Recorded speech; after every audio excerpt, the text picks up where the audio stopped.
सारे ब्रजवासी को रोक रोक रहे हैं कि अगर आप लोग भी यहाँ पे नदी में चले गए तो कृष्ण तो वापस आ जाएगा, लेकिन कृष्ण जब वापस आएगा तो देखेगा कि मेरी नंद बाबा कहाँ हैं, यशोदा माता कहाँ हैं, मेरे सखाए कहाँ हैं, उपनंद कहाँ हैं, अभिनंदन कहाँ हैं। तो उन तो कृष्ण का ध्यान कौन रखा है, कृष्ण का ध्यान कौन रखेगा, कृष्ण को कौन माखन मिश्री खिलाएगा। तो वैसे ब्रजवासियों को रोकते हैं। तो हम लोग देखते हैं कि कभी कभार जब जरूरत होता है तो बलदेव अपनी शक्ति से फिर से, हाँ, ये सारे ब्रजवासियों को धारस देने के लिए अपने प्रेम को भी कंट्रोल करके ब्रजवासियों को धारस देते हैं। लेकिन अधिकतर समय हम यही देखते हैं कि बलदेव भी कैसे कृष्ण के प्रति उनकी ममता है। जो रुक्मणी वाली लीला में भी हम लोगों ने सुबह स्मरण किया कि कैसे रुक्मणी का जब हरण करने के लिए कृष्ण गए, और जब बलराम को ये पता चला कि कृष्ण अकेले ही चले गए हैं, तो उनको लगा कहीं वो लोग कृष्ण को बंदी ना बना ले, कृष्ण का कुछ हो ना जाए। ऐसे तो बलराम को पता है, लेकिन कृष्ण के प्रति ममता है, तो उस ममता के कारण बलराम अपने थोड़े बहुत सेना के साथ चले गए। और बाकी जो यादव थे वो लोग, उनको उतना टेंशन नहीं था, उनको लगा कृष्ण गए शायद कृष्ण आ जाएंगे, क्या है, वो तो कृष्ण कृष्ण तो भगवान है। तो हम लोग ऐसे देखते हैं कि कैसे बलराम जो है एक पक्के ब्रजवासी के मूड में है, तो एकदम एक पक्का ब्रजवासी है। और ये जो लीला शक्ति है, ये लीला शक्ति ही भुला भुला देती है।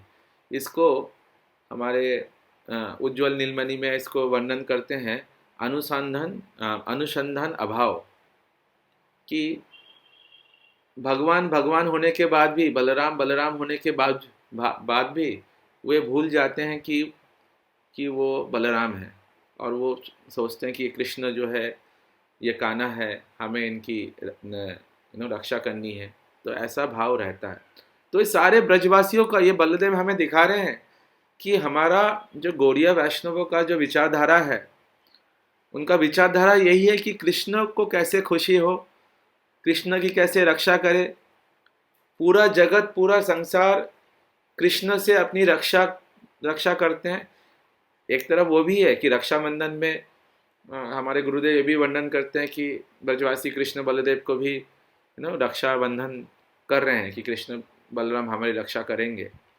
लेकिन ब्रजवासियों का मूड ज़्यादातर ये रहता है कि कृष्ण बलदेव को कैसे सेफ रखे, कैसे उनकी ये करे। तो ऐसे हम लोग देखते हैं कि बहुत ही मधुर मधुर लीलाएं हैं ब्रज में। जब गोपियाँ, क्योंकि कृष्ण और बलराम एक ही एज के थे, ऐसे आनंद वृंदावन चंपू और गोपाल चंपू में बहुत मधुर लीलाओं का वर्णन है कि बहुत ही एक ही एज के थे। जब गोपियाँ कृष्ण बलराम को पकड़ते थे कभी कभी कभार और बोलते थे अभी मेरे सामने नृत्य करके दिखाओ, तो गोपियों के सामने कृष्ण बलराम दोनों को नृत्य करना पड़ता था, दोनों को। और दोनों जब नृत्य करते थे बहुत करने करने के बाद फिर गोपियाँ कृष्ण और बलराम को छोड़ते थे, इस प्रकार से। और यहाँ पे मैं एक जगह पे पढ़ रहा था इधर कवि कर्णीपुर के आनंद वृंदावन चंपू में, वहाँ पे बहुत सुंदर वर्णन है कि कभी कभार जो यशोदा माता कृष्ण बलराम ऐसे दिखते हैं जैसे एक नील कमल और एक सफ़ेद कमल। कमल, जो नीला कमल है वो कृष्ण है और सफ़ेद कमल है वही कलर होते हैं। और कभी कभार उनके कांति भी चेंज हो जाते हैं एक दूसरे के चिंतन में, और कभी कभार यशोदा माता कंफ्यूज भी हो जाते हैं कि कौन कृष्ण कौन बलराम है। ऐसा गोपाल चंपू में वर्णन वर्णन करते हैं। एकदम सेम सेम एज के, बस 8 दिन बड़े हैं बलदेव, 8 दिन बले हैं। अभी ये बलदेव पूर्णिमा का दिन बलदेव का ये हुआ, और फिर अष्टमी के दिन, पूर्णिमा से अष्टमी 8 दिन, तो 8 दिन के बाद कृष्ण का ये हुआ। तो इसलिए हम लोग देखते हैं कि बलदेव एक पक्के ब्रजवासी है। तो ये हमें समझना है क्योंकि हमारा गौड़िया विचारधारा ये है ना ब्रज के मूड में है। फिर हम आते हैं तत्व सिद्धांत में कि बलदेव जो है अखंड गुरु तत्व है। जैसे अभी सुबल प्रभु हमें समझा रहे थे कि जो बलदेव है उस बलदेव से ही कैसे सारे अवतार आते हैं, है ना।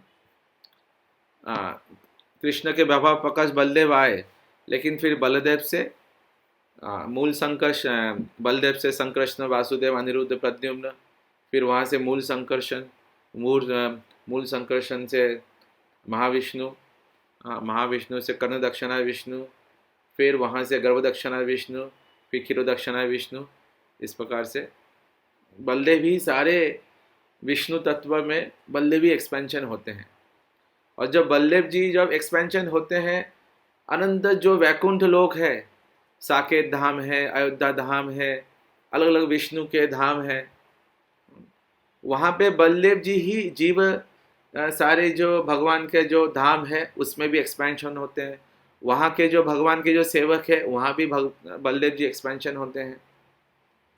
भगवान के गोलोक वृंदावन धाम में श्रीमती राधा ठाकुरानी के जो नित्य सखिया है, उनको छोड़ के गोलोक वृंदावन धाम में सारा बलदेव जी ही एक्सपेंशन है। धाम जो नंद बाबा है, सखा है, ग्वाल है, बाल है, सब है। इनफैक्ट श्रीमती राधा ठाकुरानी के सेवक में राधा श्याम सुंदर के जो जो नित्य सखिया है, ललिता विशाखा जो वो सखिया है, उनको छोड़ के बाकी जो गोपियाँ आती हैं वो भी बलदेव से है, बलदेव से प्रकट होते हैं और वो श्रीमती राधा ठाकुरानी एवं कृष्णचंद्र के सेवा में जाते हैं वो भी। तो ऐसे हम लोग देखते हैं कि कैसे बलदेव ही सभी पूरे सृष्टि में जो स्पिरिचुअल जो आध्यात्मिक क्रिएशन है वहाँ भी बलदेव जी ही भगवान के सेवा में सारे सेवक को भी प्रकट करते हैं, धाम को भी प्रकट करते हैं। और साथ ही साथ ये जो भौतिक प्लैनेट है, ये जो मटेरियल यूनिवर्स है, वहाँ भी बलदेव जी जो जीव है वो भी जो कर्ण दक्षिणाएं विष्णु से ही सारे जीव वहाँ भी आते हैं, वो भी बलदेव जी से ही आते हैं। और बलदेव जी का इन सारे जीवों का, भले वो आध्यात्मिक हो या भौतिक में हो, इन जीवों का प्रकट करने का एक ही लक्ष्य है कि कृष्ण की सेवा कैसे हो।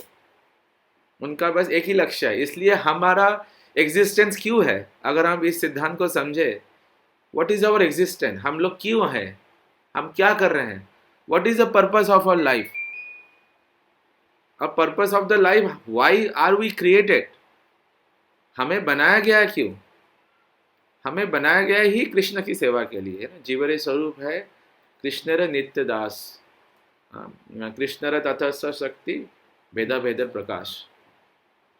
तो हमको प्रकट ही किया गया है, एग्जिस्टेंस ही है। भले ही वो स्पिरिचुअल प्लैनेट्स पे हो, वो भी कृष्ण सेवा में जा रहे हैं, जो बाकी गोपियाँ है वो भी कृष्ण सेवा में जा रहा है। भगवान का छत्री, भगवान का छाता, भगवान का मुरली, भगवान का कपड़ा, भगवान का कुंडल, भगवान का मोरपंख, भगवान का चामर, भगवान का जो पादुका, और वो धाम का सब कुछ बलदेव ने सब कुछ कृष्ण की सेवा के लिए बनाया। हम जैसे जीवों को भी कृष्ण की सेवा के लिए बनाया। तो हमारा एग्जिस्टेंस ही है कृष्ण सेवा के लिए। There is no other purpose of our existence. Life तो छोड़ दो, हमारे एग्जिस्टेंस का ही और कोई पर्पस नहीं है।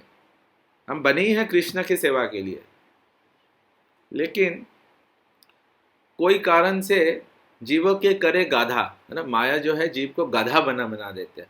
पर्पस कुछ और है, कर कुछ और, कर कुछ और रहे हैं। तो यही इस भौतिक जगत का यही आश्चर्य है। हम लोग सुबह ये भी सुन रहे थे कि कैसे अखंड गुरु तत्व है ना, क्योंकि बलदेव जी का जो शस्त्र है वो हम देखते हैं हल है।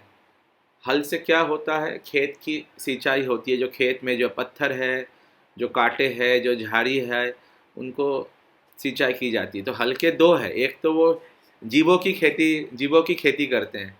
जैसे फार्मर्स में एग्रीकल्चर लैंड में छोटे छोटे पौधे उगाए जाते हैं, और पौधे उगा के फिर उसमें पानी सिंचाई करके उसको सिंचाई की जाती है और खेती होती है। बैंगन की खेती, जो भी है, मिर्ची की खेती है, जो भी मक्के की खेती, आजकल मक्का आ रहा है वृंदावन में बहुत सारा, तो ऐसे खेती होती है। वैसे ही बलदेव जी ऐसे जीवों की खेती करते हैं कि एक एक जीव बने। ये रहा सुकांतो जीव, जाओ भगवान की सेवा में। ये सुबल सखा जीव, जाओ भगवान की सेवा में। ये विशाखा सखी, ये जाओ। ये वृंदा वृंदा जीव, जाओ उधर। तो वो भी जीवों की खेती करते हैं। हाँ?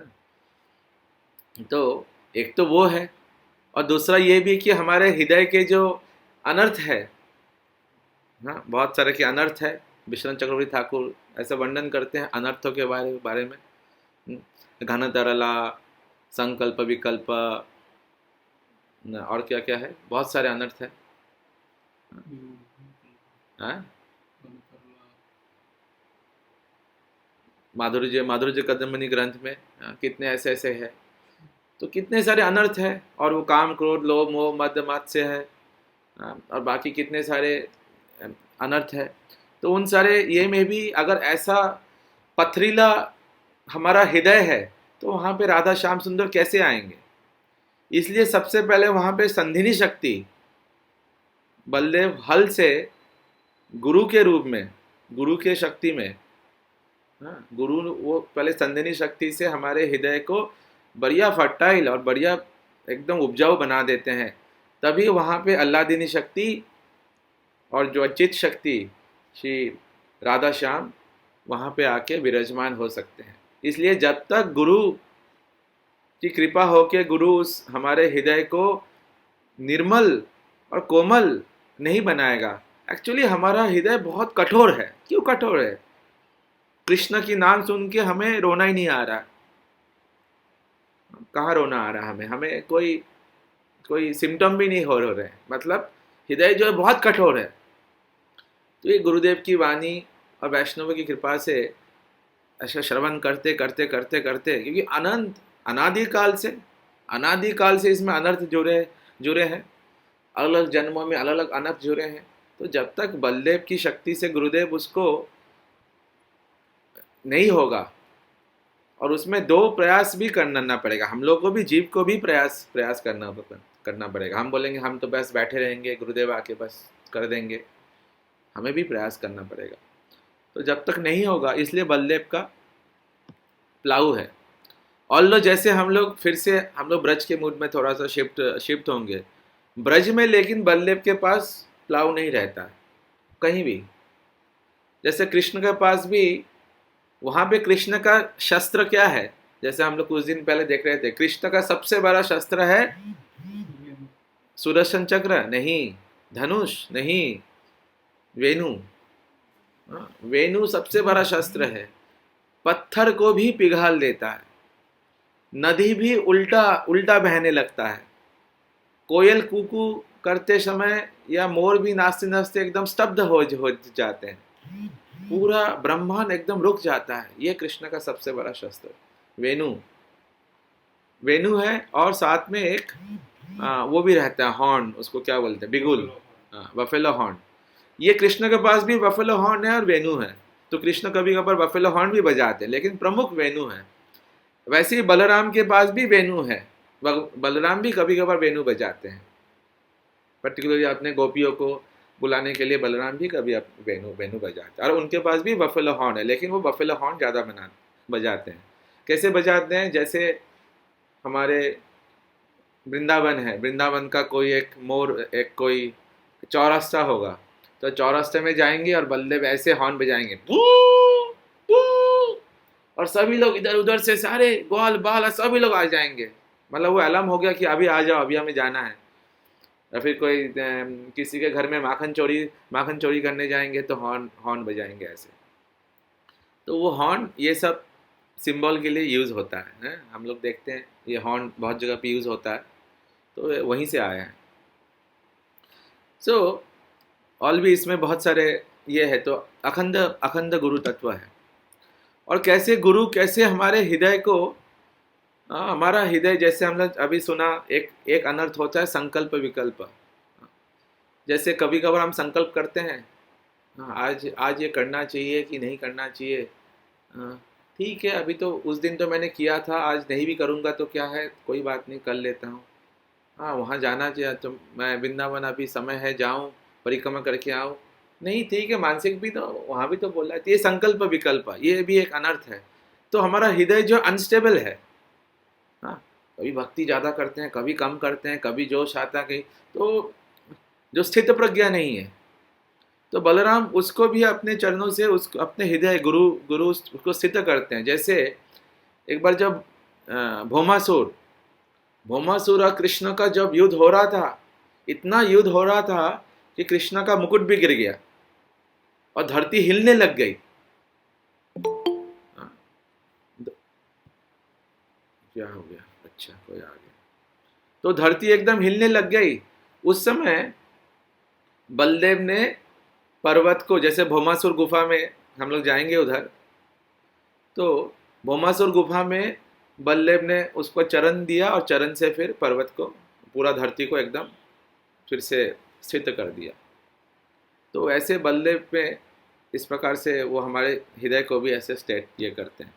बाद में हमने जो धेनुकासुर की कथा हम लोगों ने सुनी, कैसे जब कृष्ण बलराम, जो जितने भी सुबल सखा उज्जवल मधुमंगल थे, तो उनको एक बार कहीं से बहुत जोर से कहीं से खुशबू आ रहा था। जो ताल फल है, पहले तो यहाँ पे बहुत सारे तालवन होते थे वृंदावन में, लेकिन मुझे कभी वृंदावन में तालवन दिखे नहीं है। पता नहीं ताल वृक्ष कहाँ किधर गए। लेकिन बंगाल में अभी भी तालवन है, विशाखा दीदी को पता होगा, और दीप्तोषी दीदी को पता होगा। बंगाल में अभी भी हमें तालवन दिखते हैं ना दीदी?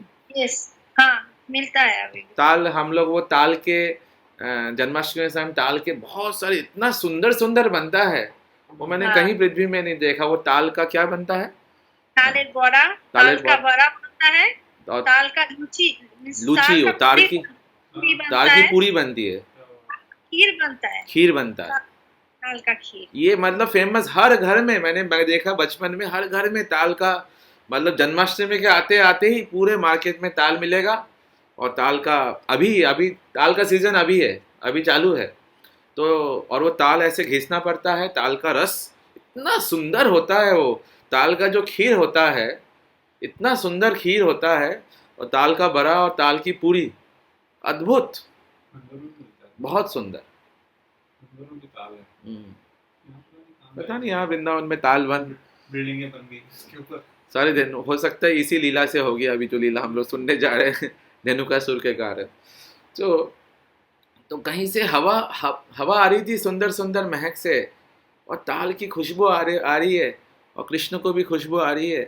तो सुबल मधुमंगल बोलने, ये चलो कृष्ण, ना चलो हम वहाँ जाके करते हैं। उनका ये नहीं था कि उनको खाना है, ये हम लोग, ये बहुत ही तत्वतः हमें जानना है। ऐसा नहीं कि सुबल मधुमंगल को खाना है, उनको ये था कि कृष्ण को कैसे हम इच्छा पूरी करें, कृष्ण को हमें खिलाना है। ये सारे सखाओं का यही रहता है। अगर हम इसको गुरु वैष्णवों के अनुगत्य में समझेंगे तो ये हम समझ पाएंगे। सभी का ही रहता है कृष्ण को कैसे प्रसन्न करेंगे, कृष्ण को कैसे हम ये ताल का फल हम खिला सकते हैं। और दूसरा, कृष्ण बलराम को अपना वीर्य रस भी थोड़ा सा दिखाना था। हाँ, तो वहाँ पे किसी ने बोला, जब वो बोले तो कोई आके बोला, अरे वो तालबन तो अच्छा है, लेकिन तालबन में पता है एक गधा है, एक कोई वहाँ पे जो उसका गार्ड है, एक असुर है, और वो एक सुना है वो एक गधे के रूप में एक असुर है। तो कृष्ण बलराम बोले, क्या एक गधा? व्हाट आर यू कॉलिंग, एक गधा? हाँ, जैसे अगर हमारे पास बहुत सारा कोई ट्रेजर है ना, बहुत सारी संपत्ति है, पैसा जेवरात है, तो हम उसको प्रोटेक्शन करने के लिए एक बड़ा सा बॉडीगार्ड रखेंगे, या कुछ कुत्ता रखेंगे, एक गधे को रखेंगे क्या उसको गार्ड करने के लिए? तो बोले, बलराम बोले, क्या बोले, गधा क्या चीज़ है, उसको तो कोई बात नहीं, चलो। तो उनको थोड़ा सा अपना वीर्य रस करने थे, तो वो गधा को गए, और पूरे धेनुकासुर ने पहले तो थोड़ा सा लात मारा बलराम जी के छाती में, लेकिन बलराम जी को ऐसा लगा कि कोई एक फूल किसी ने बलराम जी के छाती पे फेंका, तो थोड़ा सा ये हुआ। लेकिन बलराम जी को आया गुस्सा, वो ना धेनुकासुर के पीछे वाला पैर पकड़े, ऐसे जुम जुम जुम जुम जुम, जैसे ऐसे घुमाते हैं ना, ऐसे हेलीकॉप्टर की तरह। तो ऐसा नहीं कि वो घुमा के जब फेंके और जहां गिरे वहां पे गिरा, इतना स्पीड से घुमाए बलराम जी कि वो जब घुमाया तो घूमने में ही इतना स्पीड से घूमे, वहीं पर उनका आ, प्राण प्राण निकल गए। और उनको इधर उधर ताल के वृक्ष में फेंका ना, और एक ताल के वृक्ष में इतना बड़ा असुर था, एक ताल के वृक्ष में फेंका तो वो ताल वृक्ष कोई और दूसरे ताल में गया, कर करके एकदम कैस्केडिंग इफेक्ट होके सारे के सारे जो पेड़ थे, सारे के सारे जो पेड़ थे वो गिर गए। सो और वहां पे क्या हुआ, फिर सारे जो बाकी जो धेनुकासुर के जो गार्ड्स है वो लोग भी आ गए, और कृष्ण बलराम ने सबको ऐसे घुमा घुमा के एक ताल के वृक्ष, एक ताल के वृक्ष, और वो सारे जब गधे एक एक पेड़ के ऊपर गिरे, उनका मल मूत्र सब निकल गया, और ताल वृक्ष को ताल फलों के ऊपर सब निकल गया। तो सुबल मधुमंगल बोले नहीं, हमारा पेट भर गया अभी, ठीक है चलो चलते हमें इधर, और कोई हमारा कार्य पूरा हो गया। इस अविद्या का हमारे ये करते हैं। तो ऐसे बहुत सारे भजन है अविद्या के ऊपर, हाँ बहुत सारे भजन है। और ये एक्चुअली गधे का सिंबल है, गधा जो बलराम को, जो कृष्ण को नहीं समझते हैं। अविद्या मतलब एनीथिंग, विद्या का मतलब क्या है, विद्या मतलब कृष्ण की प्रेम कैसे प्राप्त की जाए, वही है विद्या। एनीथिंग अदर इज अविद्या। अगर कृष्ण प्रेम को प्राप्त करने के अलावा और कुछ उसका डायरेक्ट या इनडायरेक्ट संबंध नहीं है तो अविद्या है। और जैसे डोंकी, हमारे गुरुदेव बहुत बार ये बोलते हैं, डोंकी का काम क्या रहता है, उसके सामने बहुत मेहनत करता है घास के सामने, उसको ये नहीं पता रहता कि घास तो फ्री में मिलता है, लेकिन दिन भर सुबह से रात तक एक गधे की तरह यहाँ पे काम कर रहा है, सुबह से रात तक इधर जा रहा है उधर जा रहा है, इधर कर रहा है उधर कर रहा है। क्यों कर रहा है? घास के लिए। अरे घास तो फ्री में मिलता है, कहीं भी जाके घास खाने के लिए है, लेकिन फिर भी हम इधर से उधर, मेरे जैसे अधम इधर से उधर जा रहे हैं, भटक रहे हैं। तो ये अविद्या का दमन करने वाले ये बलदेव। अगर हम बलदेव मतलब हमारे गुरु ये गुरु हमें आते हैं, इसलिए बोलते हैं जीव जागो गौरचंद्र बोले। तो वो जो हम लोग भजन गाते हैं कि इस अविद्या से कैसे हमें जगाया जाए, एकदम ही एक और अविद्या क्या है कि शायद हमें, जैसे डोंकी को अपना पर्पस ऑफ लाइफ पता ही नहीं है, उसको शायद यही पता है कि शायद मुझे यहाँ से घाट तक जाना है, घाट से फिर से घर पे आना है, घर से घाट पे जाना है, यही करना है। तो हम लोग भी अगर देखें, हमारा ब्रेन वॉश होता है सुबह से ना, बचपन से ब्रेन वॉश होता है कि हमें क्या करना है, बड़ा होना है, बड़ा होके बहुत सारा धन अर्जन करना है, फिर हमें अपना संसार बनाना है, फिर हमें घर करना है, बंगला करना है, गाड़ी करना है, एक टेम्पलेटेड लाइफ, कोई पर्पस नहीं, एक टेम्पलेटेड लाइफ करके फिर मर जाना है, फिर देयर इज नो पर्पस। तो ये जो अविद्या है, इसको हरण करने के लिए भी बलराम जी की कृपा के बिना या गुरुदेव की कृपा के बिना ये संभव नहीं है। सो हम लोग फिर देखते हैं कि प्रलंबासुर की कथा हम संक्षेप में सुनते हैं कि वो भी कैसे प्रलंबासुर एक दूसरा भगवान का सखा रूप में वहाँ पे आया, और वहाँ पे दो पार्टी थी, है ना, एक कृष्ण की पार्टी और एक बलराम की पार्टी। तो कृष्ण की पार्टी हार गई, तो अभी उनको जो बलराम की पार्टी जो जीत गई, उनको अपने कंधे में चरा के लेके जाना है। तो प्रलंबासुर है ना, बलराम को अपने कंधे में चला के कहीं और लेके गया, और वहाँ पे जाके बलराम जी फिर उसका कैसे वध करते हैं।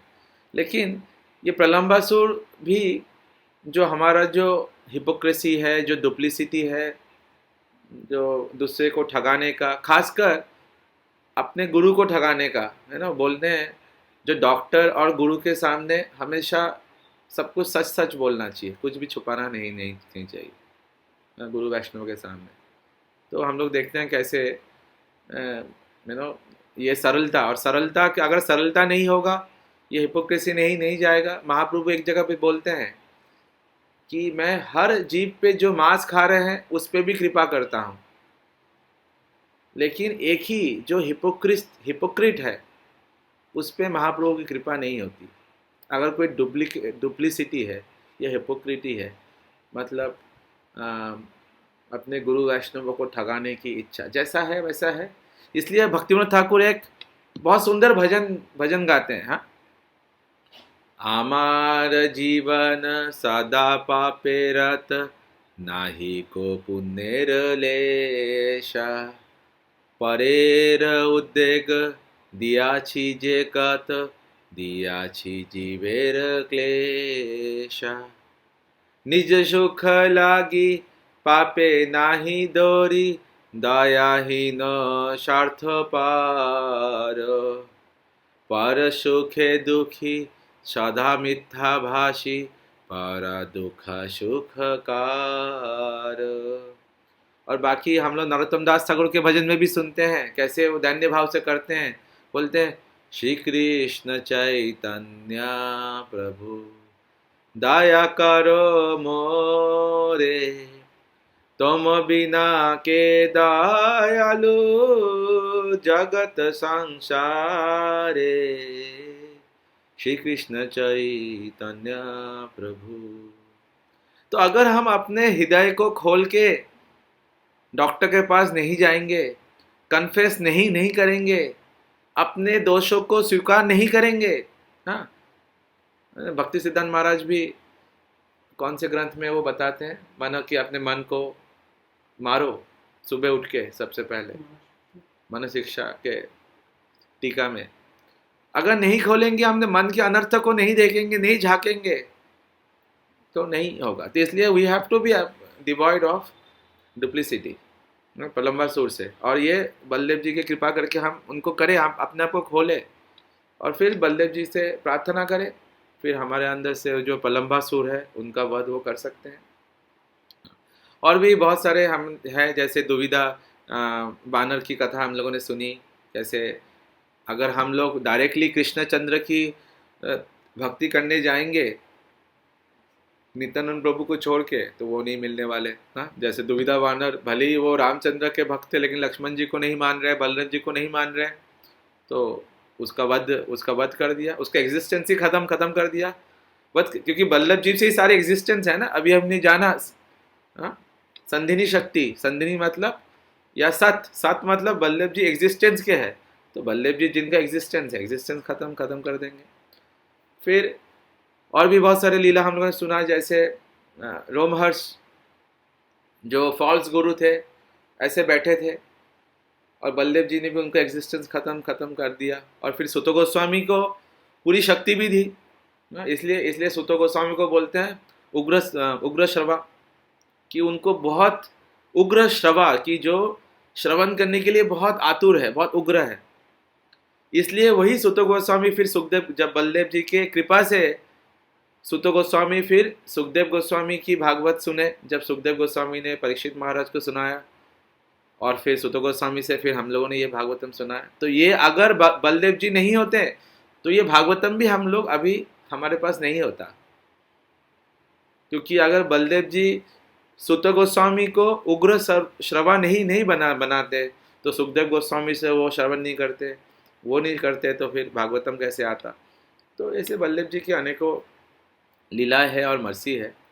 तो हम लोग ऐसे देखते हैं। और बहुत सारी हम लोग ऐसे भी लीला देखते हैं, कैसे उद्धव में जब उद्धव या जब ब्रज में उद्धव के पहले जब बलराम जी आए, कैसे बलराम जी का जब गोपिया कृष्ण के बारे में, कृष्ण की लीलाओं के बारे में वर्णन कर रहे थे, तो बलराम जी भी काले हो गए।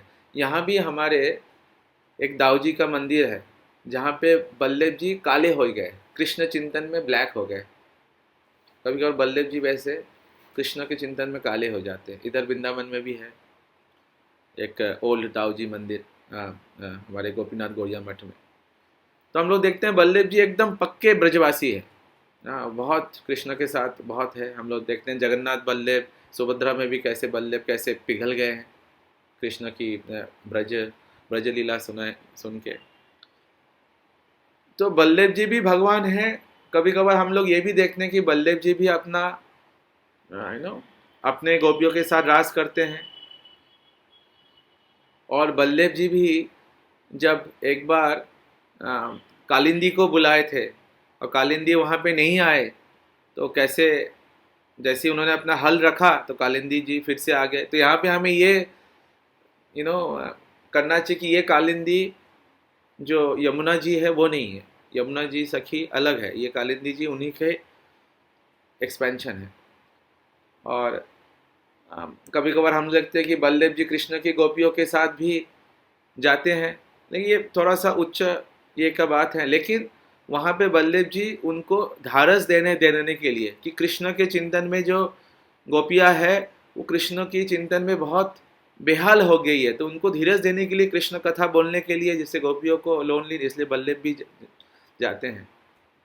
तो ऐसे अलग अलग सिद्धांत है और अलग अलग ऐसे विचार है, लेकिन मूलतः बलदेव जी का एक ही ये है कि सारे जीवों को कैसे कृष्णचंद्र और श्रीमती राधा ठाकुरानी या कृष्ण के सेवा में लगाए। एक और जो टॉपिक हम लोग सुबह डिस्कस कर रहे थे कि अगर बलदेव जी अखंड गुरु तत्व है, हमारे गुरु जो है वो नित्यानंद पाद है, मतलब नित्यानंद प्रभु के चरणों के ये है। और कभी कभार हम लोग ये भी करते हैं कि हमारे गुरुदेव जो है वो श्रीमती राधा ठाकुरानी की सखी है या मंजरी है, तो कौन सा ये है, हम लोग कैसे अपने गुरु को देखें। तो ये भी मैंने गुरु वैष्णव से श्रवण किया पढ़ा कि ये भी अधिकार के ऊपर, जो साधक है उनके अधिकार के ऊपर वो डिपेंड करता है कि गुरुदेव को कौन से रूप में देखें। और अलग अलग गुरु के कौन से इसमें है उसके हिसाब से है। तो इसलिए आज ये हम लोगों ने ये समझा, सबसे जो मेन जो मुझे जो समझ में आया कि जो धेनुकासुर की कथा कि हमारा एग्जिस्टेंस ही क्यों है, एग्जिस्टेंस ही बना है हमारा कृष्ण की सेवा के लिए। तो उस चीज़ को भूल के हम लोग दूसरे बारे जो हमारा पर्पस नहीं है उन्हीं में लगे रहते हैं। तो आशा करें ये बलराम जी के कथा से हमें ये फिर से रियलाइजेशन होगा। तो किसी का कोई प्रश्न है? आज थोड़ा सा लेट हो गया। जनरली हम लोग 8:30 से 9 बजे ही करते हैं, एग्जैक्टली अराउंड 9 बजे ही हम लोग ख़त्म करते हैं। लेकिन आज क्योंकि बलदेव पूर्णिमा था तो थोड़ा सा कथा आज हमारा लेट हो गया। कोई भक्तों को अगर कुछ और कोई मेरे से कोई भूल त्रुटि है, कोई कुछ बोलना चाहते हैं तो अवश्य बताएं। विशाखा दीदी आप कुछ बोलेंगे?